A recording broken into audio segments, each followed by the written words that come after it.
1. In 1727, Benjamin Franklin and some of his friends founded the Junto Club. Their conversations and time together ultimately resulted in the Night Watch, Philadelphia's first police force, a fire department, a hospital, a public library, and a university. He engaged other people to work with him to create organizations that would make his world a better place. Higher education should serve a similar purpose.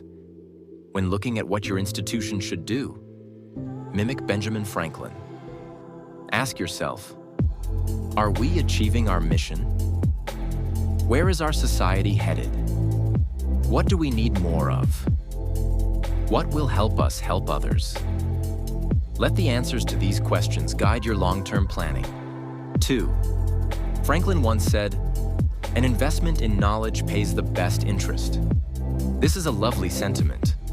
What's lovelier, though, is that Franklin lived his life this way. We all know the story about him flying a kite in a thunderstorm, but this wasn't just an experiment done on a whim. This was something he had painstakingly researched and documented, and his findings fundamentally transformed the way people understood the world around them. It also helped their houses not burn down every time it stormed.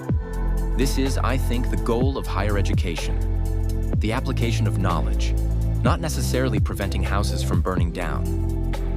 Fostering curiosity, exploration, ideation, discourse, and breakthroughs creates wins for everyone. Even if they never teach us specifically, we all benefit from living in a world with curious and knowledgeable educators. They are the ones who will instruct the next generation of our, hopefully, inquisitive, rational, and altruistic citizens. 3. To succeed, jump as quickly at opportunities as you do at conclusions, Franklin wisely recommended, and this idea was certainly one he embodied. His ventures were characterized by innovation and a keen eye for market needs. Whether in publishing the Pennsylvania Gazette, one of the earliest and most successful American colonial newspapers, or launching Poor Richard's Almanac, Franklin had an uncanny ability to predict what would appeal to his audience. His endeavors weren't rash, but were based on careful observation and understanding of his times. Similarly, in higher education, decisions shouldn't just be about what's cost-effective in the short term. They should be aligned with long-term goals and the broader mission of the institution. This means investing in infrastructure, research, and programs that might have a longer payoff period, but will ensure the institution remains relevant, competitive, and, most importantly, provide tangible value to its students for years to come. 4. I confess that there are several parts of this Constitution which I do not at present approve, but I am not sure I shall never approve them.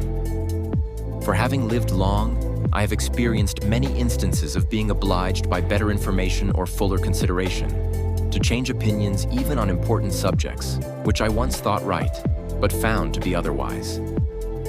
Franklin's humble acknowledgement in this letter highlights an essential trait for any great thinker or higher education institution: adaptability. In his lifetime, Franklin was a lot of things: an apprentice, a business owner, a scientist, an inventor, a poet, a swimming instructor. For real, I just learned this fact and I am beyond delighted. A father, and much more. His willingness to evolve was an enormous component of his success and prolificacy. Higher education institutions should embrace this ethos. The academic landscape, much like the world around it, is ever-changing. Holding on to dogmatic beliefs or outdated systems doesn't help institutions or their students. Instead, institutions should cultivate a culture of continuous learning, reassessment, and evolution. It's not about being right all the time. It's about being open to change and growth. 5. In addition to the Junto Club and its many contributions, Franklin was also a part of another group that would change history as we know it: the committee that wrote the Declaration of Independence. Yes, Benjamin Franklin was brilliant, and also was a swimming instructor. I'm sorry, I can't get over this fact. But he was also conciliatory and collaborative. At the Constitutional Convention of 1787, things got spicy. If you've seen Hamilton, you get it. Differing opinions on state representation and federal power meant that relationships between the delegates were tenuous. Recognizing the importance of compromise, Franklin urged delegates to look beyond their immediate interests and consider the larger vision of a united and enduring republic. His efforts were pivotal in reaching the Great Compromise, which proposed the dual system of congressional representation. Differences in opinion, approach, or vision are inevitable in any academic or, political setting.